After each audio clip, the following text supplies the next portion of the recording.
My days blurred into digital distraction, phone in hand before I even got out of bed. Scrolling and gaming numbed the ache, giving me the illusion of connection while keeping me isolated. I built extraordinary virtual lives as my real one crumbled. Overthinking paralyzed me. Planning replaced action and my comfort zone became a cage. I pushed loved ones away, unable to explain the void I was in.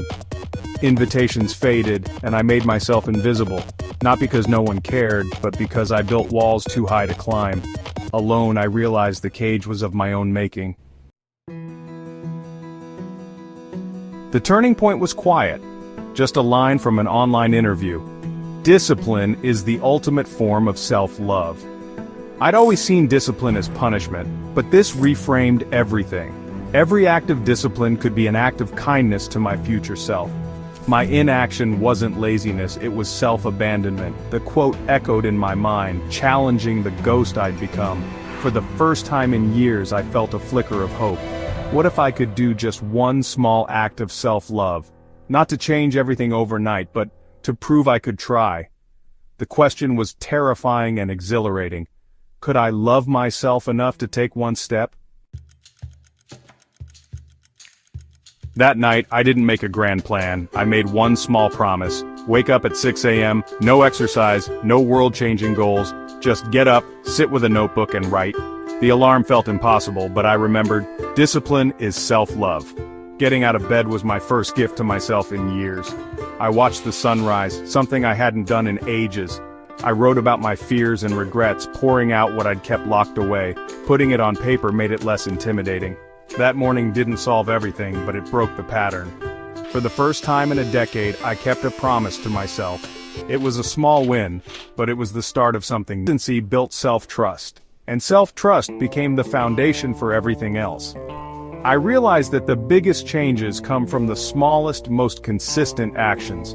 The foundation of my new life was laid, one small step at a time. Each day I chose to keep going, to build on yesterday's progress, and to believe in the power of steady, gentle change.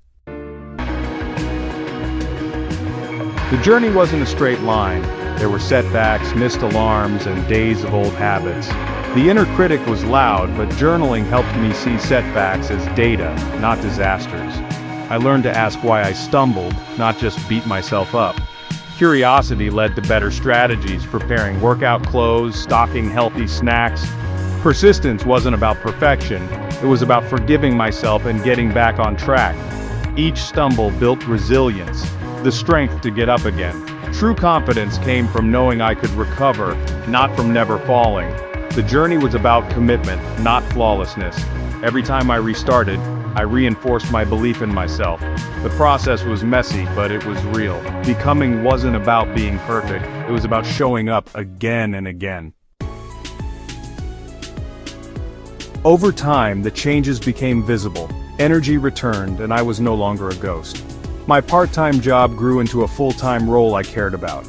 I found purpose in real life, not just in games. Relationships healed as I reached out, apologized, and reconnected.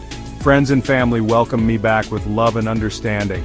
I learned to be present, to listen, to belong.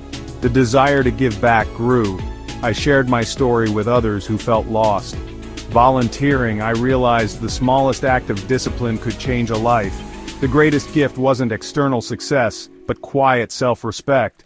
Helping others find their first step became my passion and purpose. A walk, a glass of water, a note of gratitude. Maybe it's a single deep breath or a moment of stillness before the day begins. Make it so small it feels